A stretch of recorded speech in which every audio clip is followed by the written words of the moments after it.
Olá, sejam bem-vindos para um Bem-Estar em Ação e essa vez diferente. Nós estamos fazendo uma versão em inglês, Wellbeing in Action. So welcome to all of you that's joining us today for our first session episode of the Wellbeing in Action. We are now going to a broader view and we're bringing you and inviting you to come with us on this journey to talk a little bit about how to balance your life, how to bring your well-being in action or into action. And today and every time we come in, we will have a special guest, and today our guest for quite a few of our episodes will be Steve Cooper.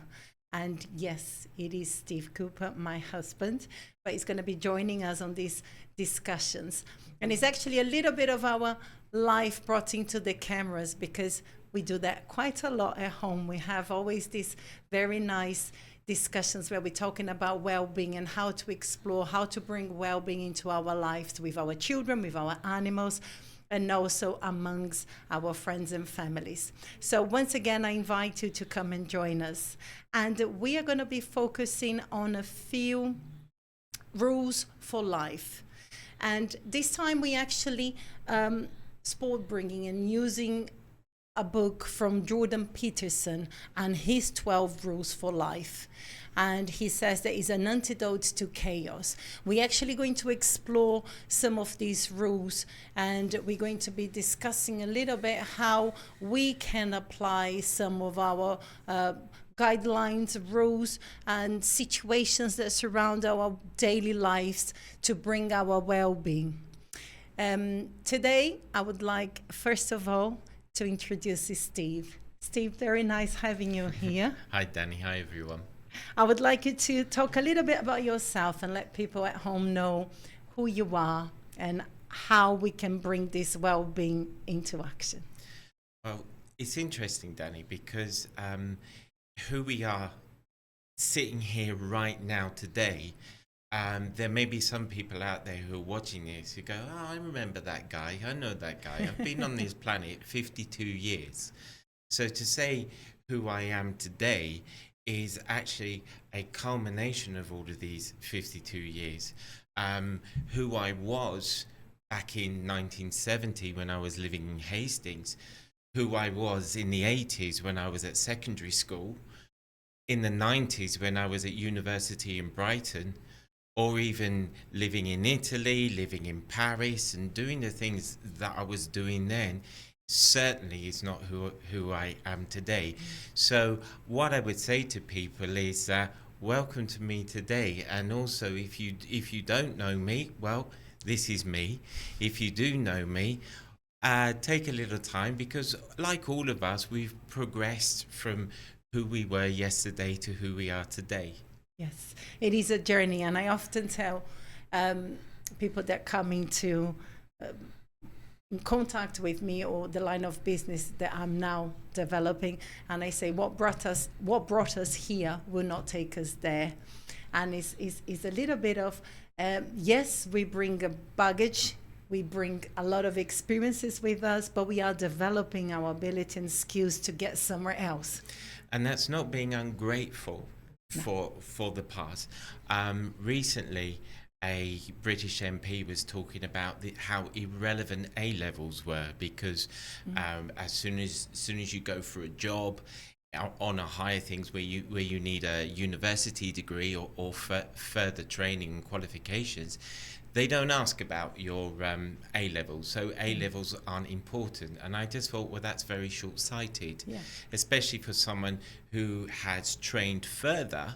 The only reason that they trained further was because they got those A levels, they got their GCSEs, they did whatever they needed to do to get there. Yeah. And this is the same. This is actually the same in our lives. It's that we need to take stock of where we were, who we are, what has brought us there to where we are today. Yeah. One of the things that we do at home, like you say, is all of these subjects and ideas and themes, we talk a lot between ourselves. We read further, we look further. Yeah.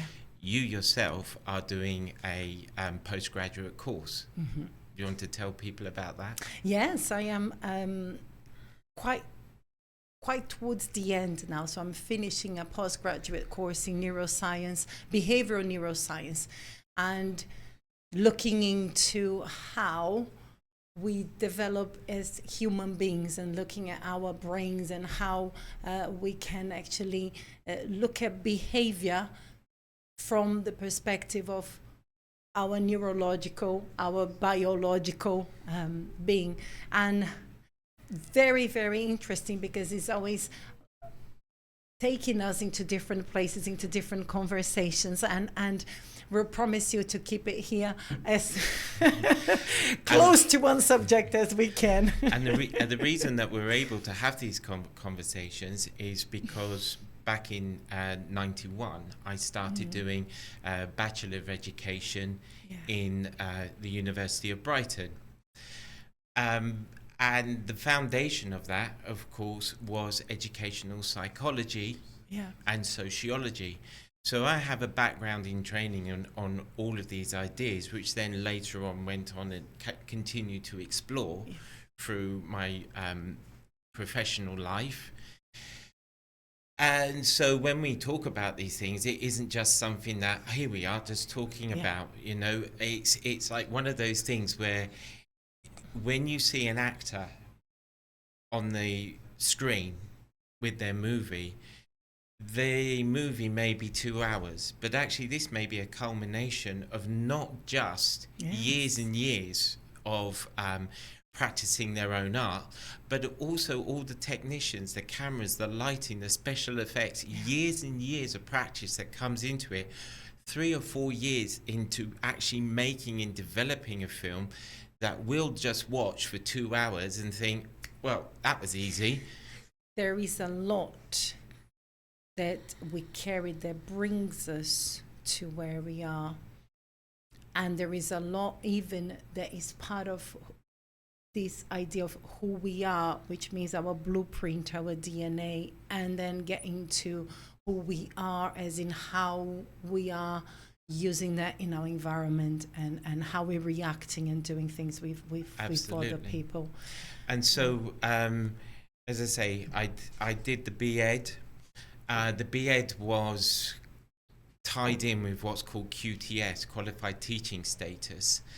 But actually, I didn't take the QTS. So what I ended up with was a 360 honours degree points in all the modules without QTS. So then I went on to teaching English as a second language, as a foreign language, lived abroad, lived in Italy for 3 years, moved to Paris, met you whilst in the UK, decided to move to Brazil, was here previously 4 years. Then we decided to go back to the UK, and it was then in the UK where I finished the training, took the QTS, and ended up becoming head of department in religion and citizenship, where I developed all of these skills, especially the personal learning and thinking skills, which was about getting the students, not telling them what to think or how to think or regurgitating answers, but it was just presenting them with ideas and saying, chew them over. How does it sit with you? What do you think about this? Come up with your own ideas on this. Don't just let someone tell you, and don't just regurgitate something just because someone says. Someone may say it could be brilliant. Someone may say it could be awful. But a lot of the times we need these starting points to chew over ideas. And the idea of taking Jordan Peterson in terms of well-being and being balanced with yourself is, well, actually, that was your choice. But, you know, people can take anything. There are the biblical 10 Commandments. You could use that as a starting point. There are the atheists, Dawkins, Hutchins, who come up with their own atheistic 10 Commandments. Brilliant. But like anything, and when we need a bit of self-reflection, it's always very good to have some sort of thing that we're reflecting from and against and with. It's almost like a mirror. And so when we're talking over these 12 rules that Peterson is suggesting, they're literally 12 rules that he's saying are great for his life. Yeah. And what we're going to do here is have a chat about them in terms of well-being. Yes. And how do we critically appreciate them? How do we critically approach them? What do we do? What do we take from them? What do we accept? What do we reject? And actually, how do these things help us make a balance in our lives? And I think one of the important things is going to know is that whilst we discuss them, you and I have different interpretations of them, and some of them I totally reject. Yes. As well. Yes, and there again, and this is and we live a balanced life exactly because of this reason, but not solely, not because of only this reason, but the fact that we can share so much in common and at the same time have so many different points of view. And also, your qualification was heavily based on humanities, where my qualifications, and I'll also have a QTS and developed a 15-year career in the UK, and was a assistant principal in charge of teaching and learning in a school in the UK based on science.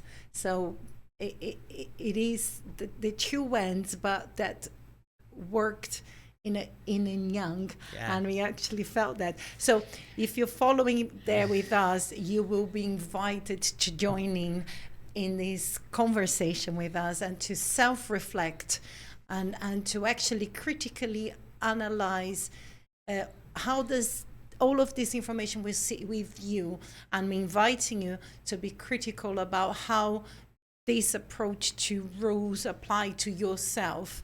And please join in and send us your point of view as well. And like and subscribe as well. Like and subscribe as well. Well put. I'm going to bring, just for those that are joining us now, we are talking about well-being and how we can bring the well-being into action in our lives.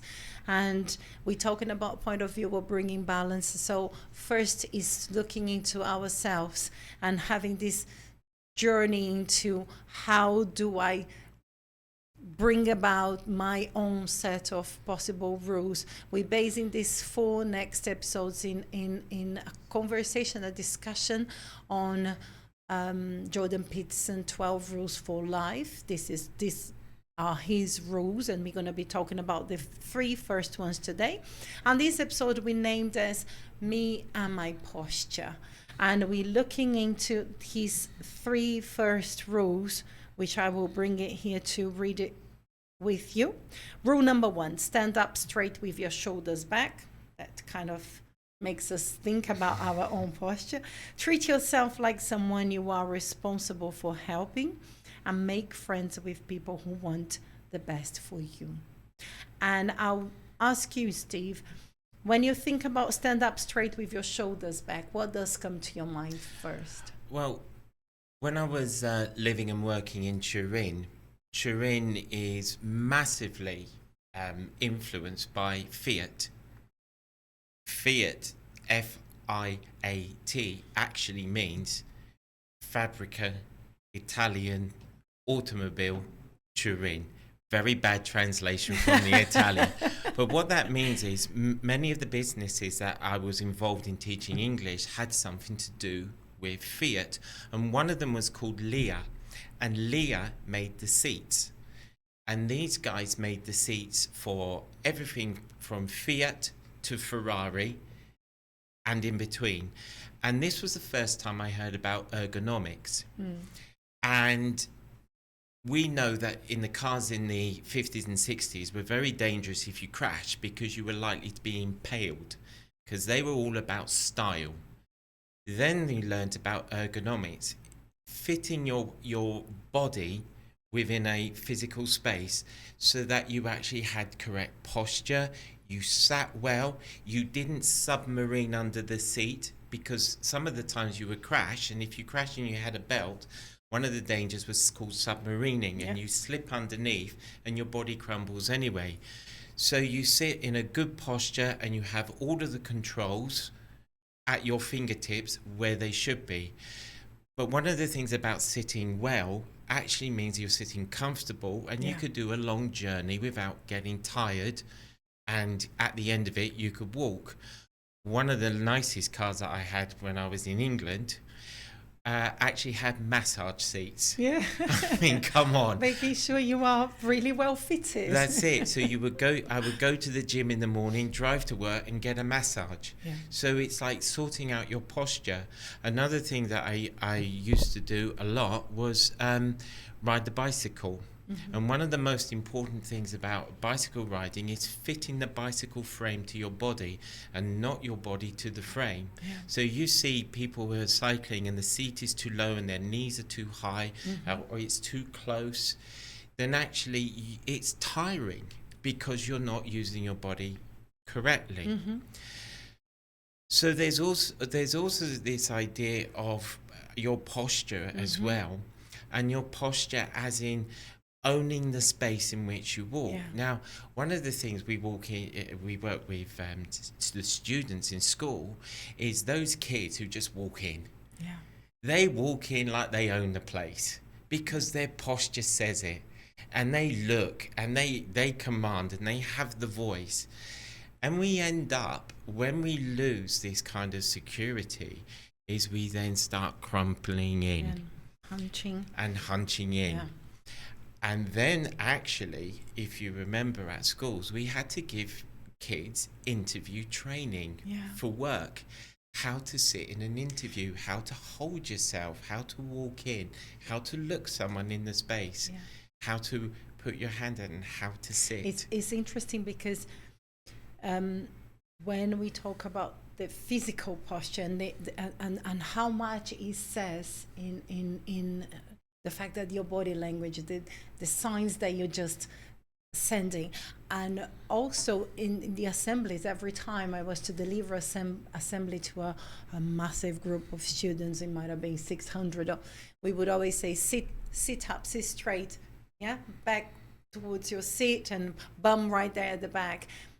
And it's also, it works two ways. It's always showing the audience that you prepared, or whoever is there that you prepare for what's coming, but it's also a way to allow some lighting to your eyes, and it works on neurologically. It will also working to make sure that you are at them, because you're telling your brain, I'm awake, I'm alert. So when you're talking about your brain, you can also have a posture inside your mind.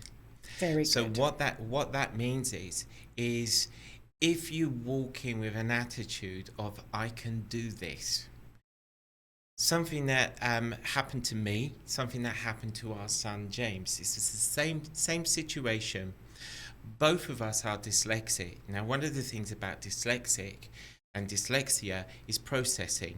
And processing can either be information or it can actually be physical movement. So complex motor skills are kind of difficult for us and can be difficult for us to pick up. Simple ones, strumming a guitar and holding your fingers in the right place is it takes us longer to think where our fingers are. And I don't play a musical instrument because I can't coordinate. I could never coordinate my body. But both of us struggled learning to drive a car. And the reason is that the physical movements, the body memory, the muscle memory that we needed was so strange, it was extremely stressful. And both James and I, because I could see it in ourselves, were just getting completely fed up. My mother, like we did, bought me a pack of driving lessons for my 17th birthday. We did the same for James. And at the end of the pack, both of us said to our parents, thank you very much, I won't bother with that.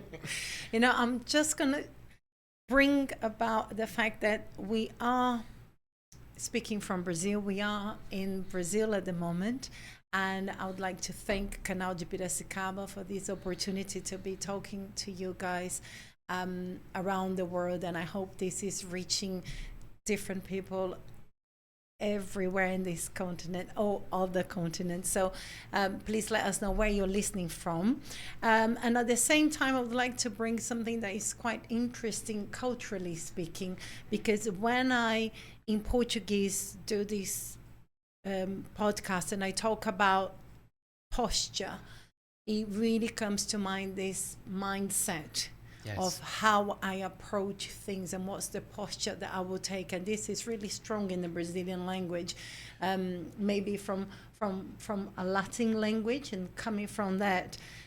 So what I was able to do, sorry mum, but I used to steal your keys. Oh no! Yep, I used to take the car out and just drive.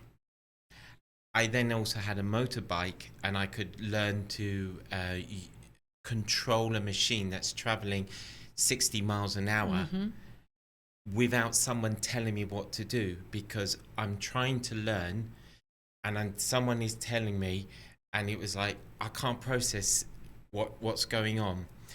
We did the same with our son James. We allowed him to buy a Beetle, and I drove it this time, but out to the sugarcane fields, which was okay because it's off-road, so you're not breaking any rules. But then I just left him in the field to learn, to drive, to control, to get that confidence, to get that mental posturing straight. And then both of us, I was 21, he was 20, both of us then went and took a short intensive course and passed our test the first time. And the simple difference is that we went in with that mental posturing of, I can do this, I've got this, that's easy. And we went and we did it. And that's the way that we link into this idea of the well-being in action. And as a friend, as a parent, as a teacher, as an educator, we can always help in informing, in allowing the children, the adults to bring into this posture. And this is what we did a lot in schools. Sit up straight, look at us in the eyes, hands out of your pocket.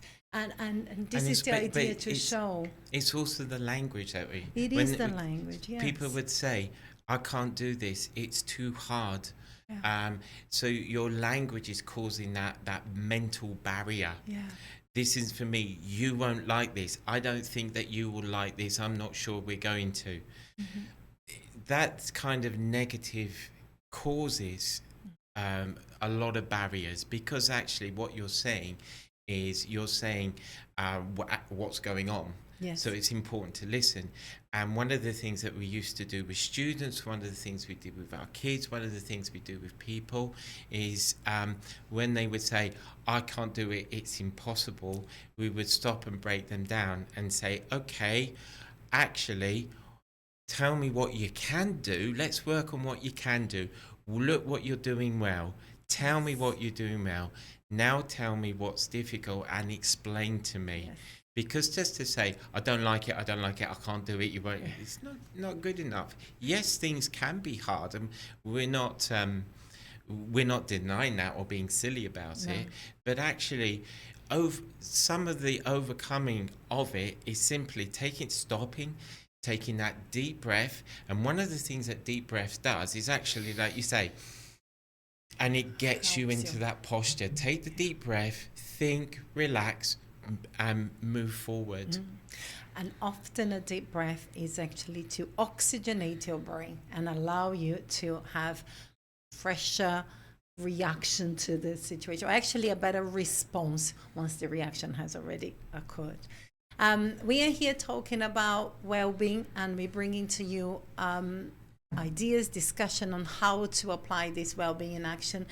We're bringing ideas into how to balance this, and a little bit of a discussion of how it works for us, what brought us here, how we're going to make this better to get to this continuously well-being into action in our lives. We're using springboarding. This springboarding idea. That's it. From Jordan Peterson's book, 12 Rules for Life.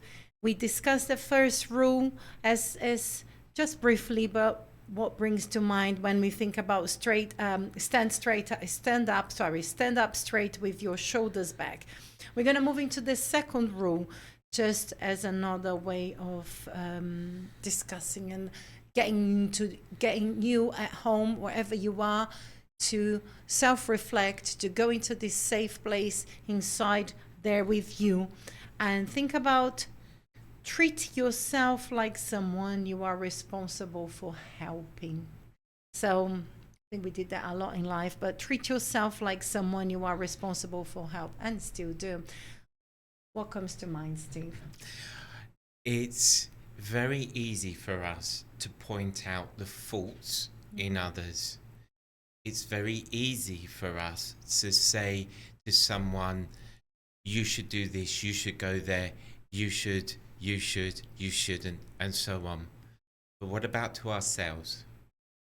When we look and say to someone, oh my goodness, you've broken your arm, got to go to the doctor. And they say, oh no, it's all right. It sort of brings to mind Monty Python and the Holy Grail with the Black Knight. And they chop his arm off and he says, 'tis but a scratch, but your arm is missing. No, it isn't.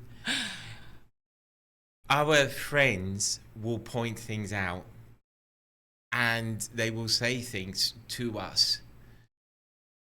But what about us saying it to ourselves first, before, and taking that on board as well? It's culturally, again speaking, it's such an interesting concept of being critical of ourselves before critical of others, thinking about a positive criticism, and by positive, not saying something nice, but by saying something that will help you to build in your character, either is resilience or just really a way that will encourage you to move forward in your thinking. So when you think about this in terms of, let's say, business in an office environment, someone who has been sat at a desk all day, and you say to them, you've been sat at your desk all day, you need to get up and start moving. Okay, but so have you. Yeah. So it's taking on, it's that advice that you think that you're going to give to someone else. Well, do it to you first, you know. It doesn't automatically mean that just because someone is doing something one way that it's going to be okay for you. One example that, again, both James and I do compared to what someone else might do is we cram.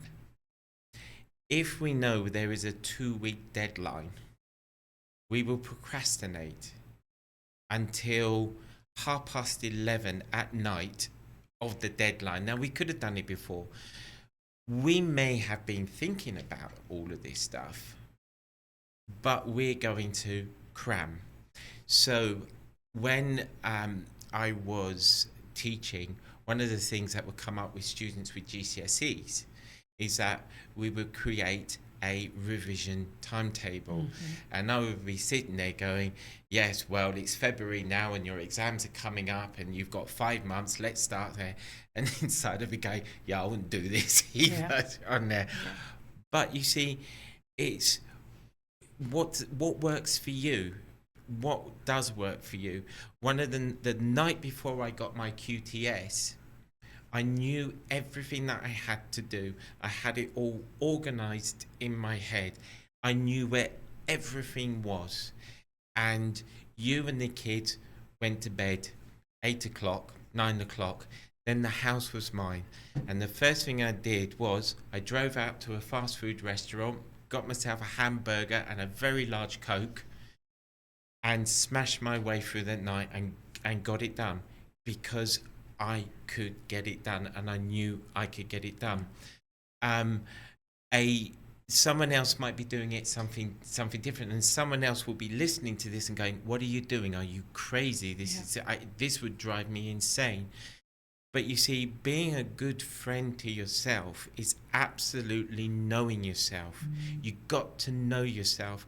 I got to know that this is the way that I work. Being a good friend to myself is not looking at what you're saying or what Peterson is saying or what someone else is doing and then just carbon copying it trying to fit it in. It's actually looking at it, listening to it, going away, thinking about it, understanding and saying that what is the core of what you're saying. So the core in this situation, for example, is do the work. Get it done. Okay, that's what I need to do. I need to then be a friend to myself to work out all of the environment in which I can get this done in my productive way. It's picking up a little bit on what you said, is to getting to know ourselves, and we're going to focus on that in the next episodes. But it's also linking to the beginning of your conversation when you said who I am. I am this person now. I've done that. I've been there. I was that. I am this. So I always like to bring, especially to clients when I'm working, and this journey about getting to know you is knowing that you're going to have to know you every single day again and again, because you've got a choice. And just because yesterday the best for me was to take an extra day in bed and not do what I had to do today might not be the best thing. So that is where we're looking to the flexible cognitivity, and metacognition is actually looking at we are intelligent beings because we are using arguments intelligently. And that means that at times I need to access that what the environment is asking me that day is not necessarily what was the best for me yesterday. And it's also not victimizing yourself. So one of the things again with dyslexia, speaking with James, because I went through it. I watched my son. We watched our son go through it, and he would come and he would say, "But it's hard." And I would say, "Yes, it is hard. It's twice as hard for you." Do you know what that means? It means you've got to work twice as hard. It's not fair, but you got to do it. So being that friend, being that good friend to yourself, and is also with that self-recognition. If you know it's hard. So for example, again, very personal, I don't work in a noisy environment. A large office space would be hell for me. It was so distracting, so blocking. I wouldn't be able to get anything done. But being able to say, I will work in this environment and I can make this happen. That's being a friend to myself. I'm not going to punish myself and throw things up and say, well, I can't do it because. I'll work it through, find the way of doing it, and find that time to say that's when it's going to get done. And being that friend to yourself also means being able to say to others, I've blocked off this time, don't talk to me now, don't do this now. I am being a friend to myself because I need to get this done. And I'm allowing myself. I'm going to just, again, talk to you that are listening to us now or either watching us as well or also watching us. We're talking about well-being in action, and I would like to thank Canal de Piracicaba for allowing us to have this opportunity to be bringing this discussion, to making you part of it, and I actually want you really part of it. So sending your comments, subscribe to our channel and follow us, because we will value you. We are looking at how to establish some well-being into our practice, into practice in our lives, and we are basing some of this discussion around the 12 rules of Jordan Peterson. We covered rule number 1 and rule number 2. Number 1, stand up straight with your shoulders back. Number 2, treat yourself like someone you are responsible for helping. And even though we are moving to the third one, I just would like to bring a little maybe just a fact that here that is actually interesting, and Peterson mentions that in the book, that sometimes we are kinder to an example, a pet that we look for, and we are much more responsible in the way that we are looking after a pet than we sometimes are when we're looking ourselves. And so be sure that we are doing the best for ourselves, and by that, like Steve brought, we need to really getting to know who we are, or what are the ideas and situations that we know how to behave and well. We're moving into the third rule: make friends with people who want the best for you. And that is an interesting one. Yeah, I don't like it. No. Sorry, Peterson. You've written it wrong there for me. Anyway, it's look, especially, it's one of these things that nowadays there's in the things. When we look at a friend who wants the best for us, but we just treat ourselves like the friend that we should be. How do we know that a friend wants? How do we know this? You see, when a friend says to you, do this, don't do that, or that, are they actually speaking what is best for us or what's best for them? Yeah. Sometimes someone can come and tell you, do this, don't do that, or give a reaction, and you need to sit back and say, listen, I'm not doing this for you. I'm not going here for you. I'm not buying this for you. This is for me because I like it. So what does it mean with a friend that wants the best for us? I'm going to bring my perspective into that, and then so we will talk about it.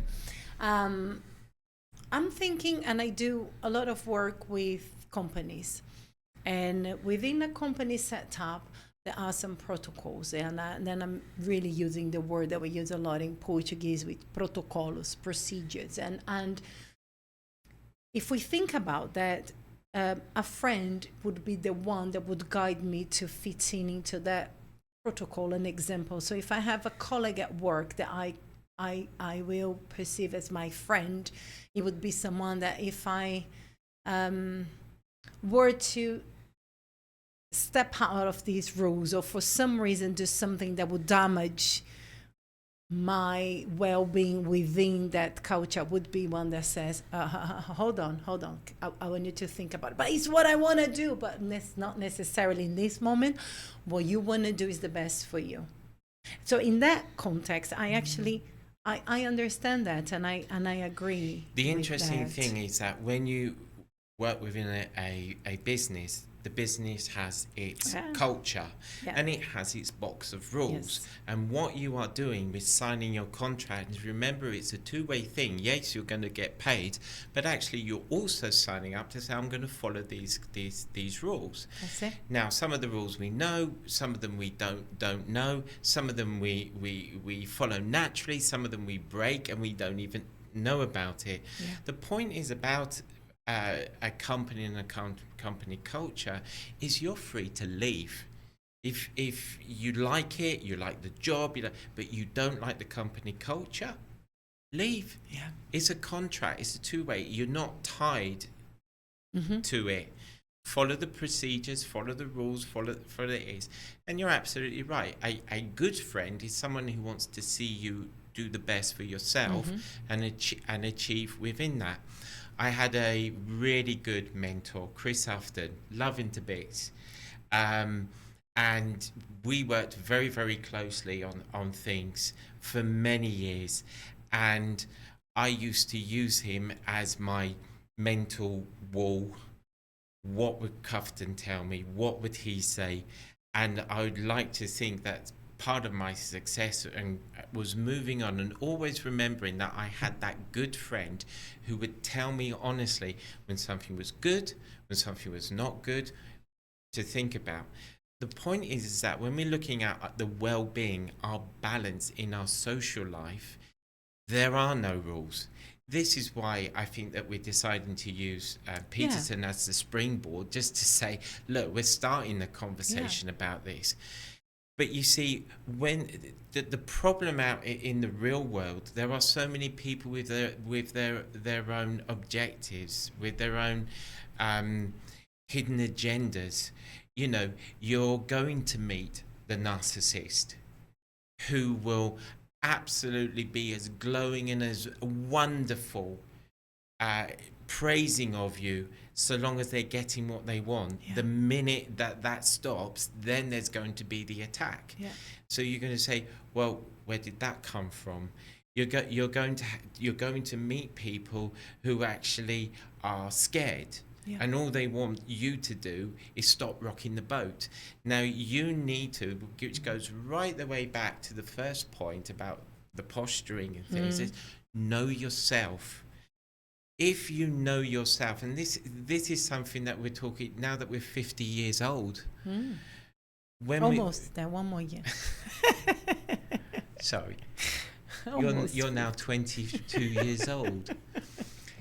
The thing is, it's harder when we were teenagers, because it's the classic high school, even the American ones, where they have their cliques and their groups, and to fit in. So therefore, I'm not this one, but I'm not that, and I've got to fit there. I used to hate talking about things that I liked. The reason I hated it was because suddenly I was grouped in with it. And that was an easy way to define me. It's like, I don't want to be defined like that. So, oh, you like that, therefore you might like this. Like, I don't. I want to go there. The first time I wanted to come to Brazil was really back when I was early 20s. And I said, I want to go and find and work in Brazil. I'd always had this dream, right from seeing David Attenborough climb up the trees in the Amazon. It was like, yeah, I want me some of that. And then you see the samba and the carnival in Rio, you go, yeah, sign me up. How do I get in there? And interestingly, it was in Recife. There was an opportunity for me to go and do the English foreign language teaching in Recife, up in the north. And I remember this very clearly. It's like, I either go to Recife or I might go back to Milan. And my mum, of all people, sorry mum, said to me, you can't go to Brazil. They have hypodermic needles full of drugs and diseases on the beach, and you're going to die. At that time, I allowed what someone else was saying to influence my decision, and so I went and carried on, and I lived and worked in Milan. I'm not angry about it, nothing. I'm just saying. Of course, afterwards, I met you, and I was living and working in Paris at the time, and I said to my mum, I'm going to go to Brazil. And my mum said, you can't go to Brazil. They have hypodermic needles on the beach and it's full of drugs and disease and you're going to die. And to which I said, shut up, don't be stupid. And I came to Brazil. Not quite like that, but also... It was probably more Saxon in my language. Also thinking that how much of that was your mom in this case wanting the best for you and from her own perspective, which it goes back to where we started, which is how can a friend define what's the best for me? Well, that's what we do, is that as we grow up and we learn and we actually know ourselves better, we can then discern. So I can discern what is her fear and concern, and genuine, because you know her son is going to go 6,000 miles away. And the arguments for which are used, which are not relevant, but then actually we look at our own goals out of life. And in fact, the friends that we made in England, I don't think, when I look back at them, are the friends that would want necessarily the best for us. I would say they are friends which helped bring out the best of our own personalities. So, for example, Will and Cam, love these guys. I could sit and talk on these things really deeply because they would bring out a knowledge and talking about things, and they could talk about anything. We had some of the best conversations about ancient aliens. Yeah. Doesn't matter whether we believe it or not. It just means we can talk about what does that mean and how does it. And they brought that out of me. What they brought out of me was this ability and desire to listen and not just speak my point of view. Yeah. Sometimes you can have a conversation with a narcissist, and it's not conversation. It's a one way. Yeah, it's rehearsed monologues. Yeah. And they brought out Mike and Sally, lovely people. They brought out a calmness and a balance and a more tranquility in us. David and Marina, superb people. They brought out the fun side, the giggle side of us, plus the personal drive to achieve. And this is why we are surrounding ourselves with people that in some ways want the best by being the best, or meaning allowing you to become your best and supporting in some ways. You're still saying that allowing us and all of this is passive. I don't think that they allowed me anything. What I do think is that I allowed myself to actually look at, because here's the thing, I am not my friends and my friends are not me. And what I think is that sometimes we seek out people who where we can bring out these parts of our personality. We talk about balance and being in balance. If we only have one type of friend with one type of conversation, that's all that we do, we're not able to explore all the other parts of our psyche, personality. So we had lovely neighbors, Lisa and Andy. They were younger than us, and in a sense they brought out a different side of our personalities where we could be more encouraging and saying, go for this, and look what we've done, and go for it. In our last year before we left, we met a new person, Lydia, who was just fun. We were the nation was in a terrible time of lockdown, and then in the summer it kind of got relaxed, and then we were with someone who was just relaxed, and we were allowed to just be ourselves. Because again, when you meet someone new doesn't know all of your baggage. Nope. You can have a friend. You have a great friend. Yes. Fernanda. Yeah.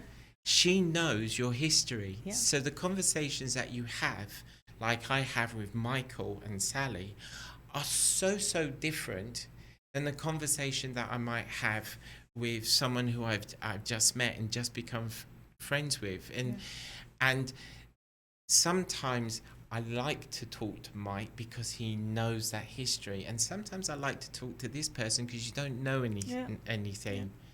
So you have your friend Fernanda, so you tell me, what is it about her that allows you to explore and bring out the best of you?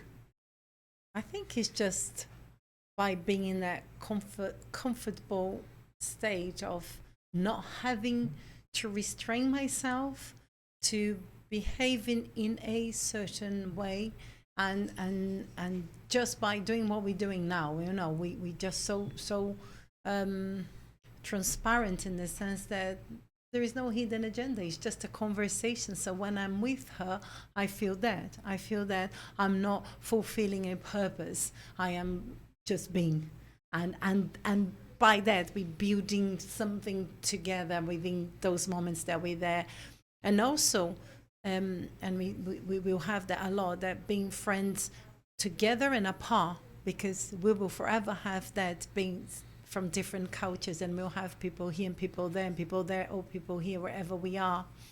I'm going to just bring it back to the point and actually encourage you guys that are listening and joining us to bring into this discussion, to put your points of view there, remembering we're not trying to promote or any set of rules, but just really discussing here different set of rules that you might apply to your life. And tell us about not. your best friends. What is it about your friends that bring the best of you out of it?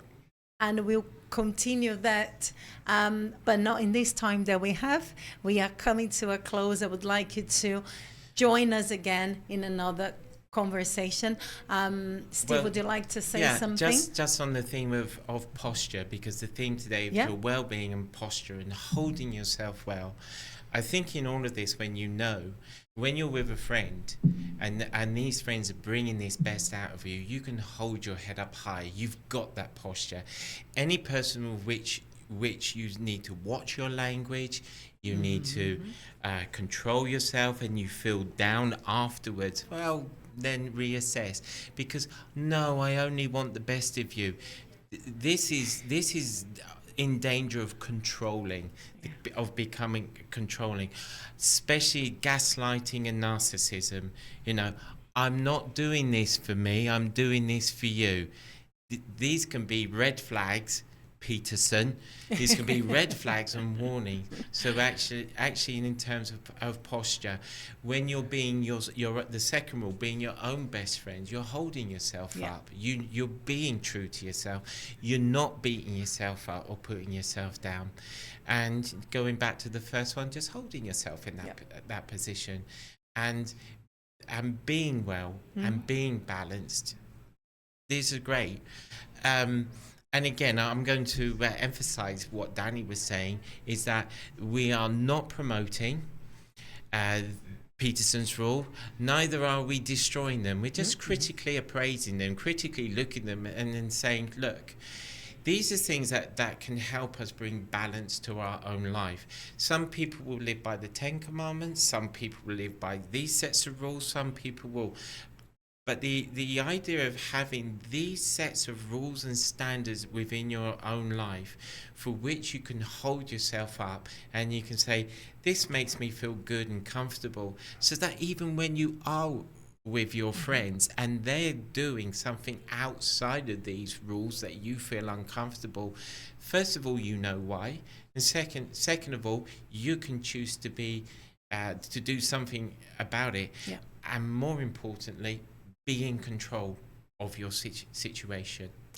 And if you would like to join us for the next one, we're going to be talking about the next set of rules and also how we're going to apply that into our well-being and our well-being in action. Obrigado, Canal de Piracicaba, mais uma vez por essa oportunidade. Obrigado, Steve, pela conversa gostosa. E espero vocês no nosso próximo episódio. See you soon.